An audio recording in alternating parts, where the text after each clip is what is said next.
Hello everybody. Here I'm back with a sit down. Today I'm going to talk about Fleet Commander Nimitz by Dan Versen Games, which is one of a series of 4 solo games. Field Commander Alexander, Field Commander Napoleon, and Field Commander Rommel being the other 3. Those of you who have been watching my channel for a good while will know that I own both Alexander and Napoleon. I've played them both, and incidentally Alexander was my first ever war game.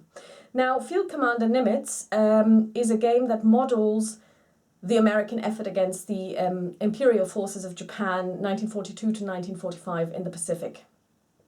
Like the other 2 games that I've mentioned, Alexander and Napoleon, the AI that you use to deploy the Japanese troops is based off of a roll of a d10. And you then compare the roll to a chart which tells you how many of your units, of the imperial units, are affected and what to do with them. What you do with them can range from holding them, to putting them back into Japan for, I don't know, repairs, to sending them out to do various things. Some of them are just moving closer to Hawaii. One might be to engage in battle, so join an existing battle, or move closer to American forces that are ashore, or go to the nearest place where you have Japanese forces ashore. So basically this is what the Japanese can do, amongst other things. And the American player basically can do loads of things, but they are very, very limited in how many troops they can send, because they have supply points which limit how many units you can actually send. Now, since this is a complete solo experience, in order to create some fog of war, of course, it would be a bit stupid if you just do what the Japanese do and then you as the American player actually come in and try to crush the Japanese. So you go first. The American player goes first, and only then do the Japanese react. So you have no idea what the Japanese are going to do. So if you move your ships to Midway, let's say, but then all of the, due to the luck of the draw, all of the, or the die roll rather, all of the Japanese forces end up somewhere else.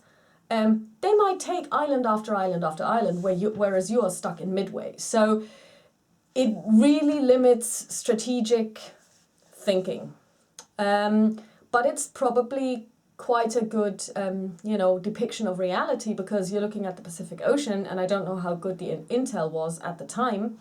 And so it would be quite normal for the Americans not to know exactly what was going on.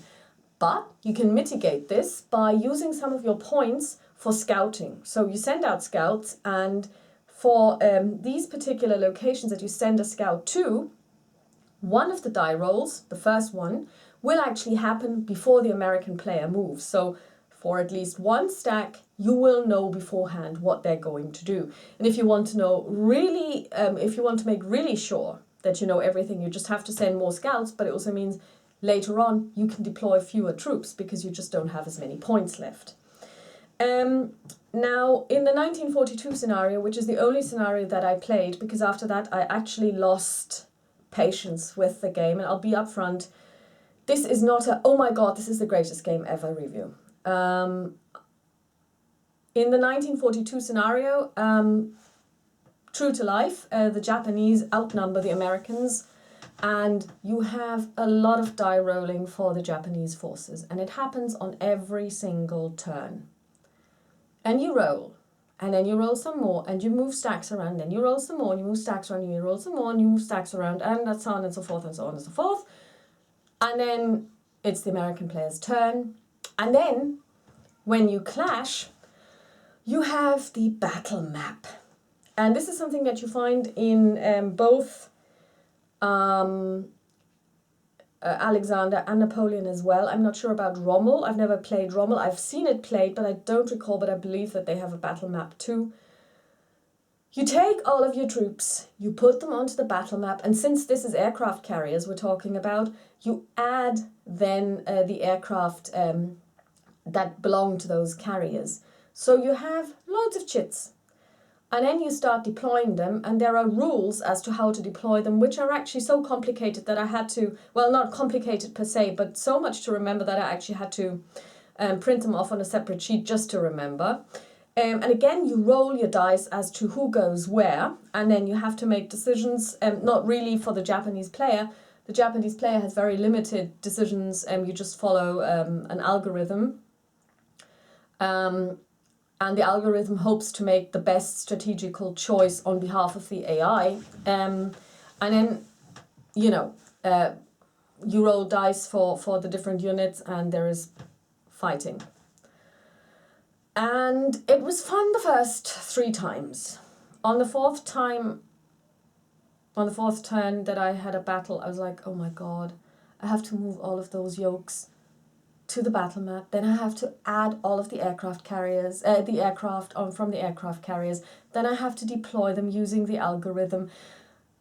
And then, even just the fighting is a bit strange. You have to align the different ship types in 2 rows, and then each row only fires once upon each approaching enemy aircraft. Now, I have no idea if this means that once one ship has fired, they can't fire subsequently in this turn, or if every single time one of my aircraft approaches the Japanese get to fire with whichever boat, and that in my case would always be the highest scoring boat, because I'm a masochist this way.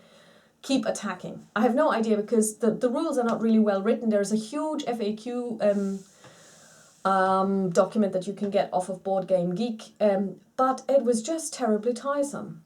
Now you might say, okay, well, the mechanics is the same as it is in Field Commander Alexander and Napoleon. That's correct, but you have so many different units to contend with, and it just is a logistical nightmare. It's just really annoying. I honestly cannot recommend this game at all. If you want Pacific Warfare, I can't really recommend anything at the moment, because I've got plenty of Pacific games lying about. I'm looking just now down at Heroes of the Pacific by Lock and Load Games, and D-Day at Pelelu. D-Day at Pelelu, incidentally, is also a complete solo game. And of course it only deals with Pelelu, I know, whereas Fleet Commander Nimitz deals with the whole Pacific War. But then, of course, you've got Empire of the Sun, which I've got, but I haven't played. I've only just looked at videos, which is a card-driven game by GMT. It's highly complex, but, it is complex because it is strategic and tactical. Whereas Fleet Commander Nimitz isn't complex, it's just fiddly. And I have to say that I am disappointed, because I still love Alexander and I still love Napoleon. But it's because you have fewer troops to contend with, so it makes it less annoying to roll for the AI, it makes it less annoying to transfer everything from the main map to the battle map. And in general, even just things like, I don't know how many chits I have, but just sorting through them every single time. And I am using my trusty GMT trays. It's just one of those games where you kind of go, for all that I'm getting out of it, for all the enjoyment, should I really go through all this hassle?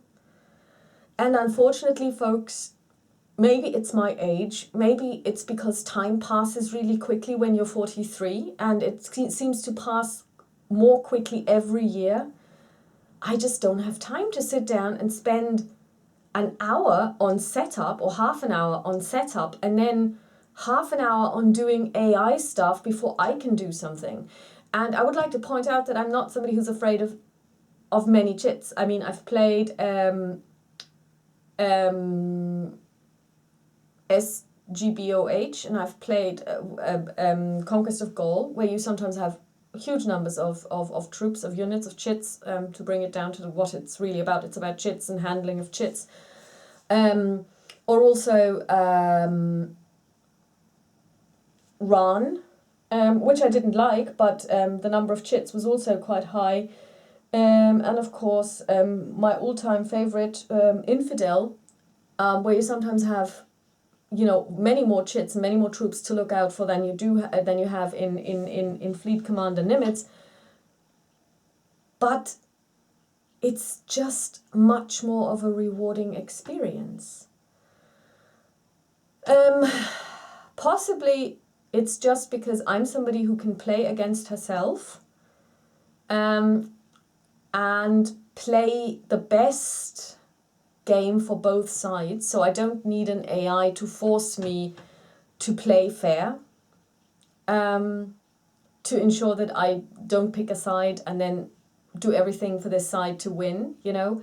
So maybe this is for the gamer who really needs to be guided when they play solo so as not to cheat and, you know. But when I play solo against myself in an opposed game, I will make my life for each party whose hat I put on actually as bad as is humanly possible. And maybe this is me, and maybe there are players who really would cheat the hell out of a game, or would, you know, so bend the rules for their side that they've picked to win that they really need an AI which is so static and which is so dictatorial to keep them in line.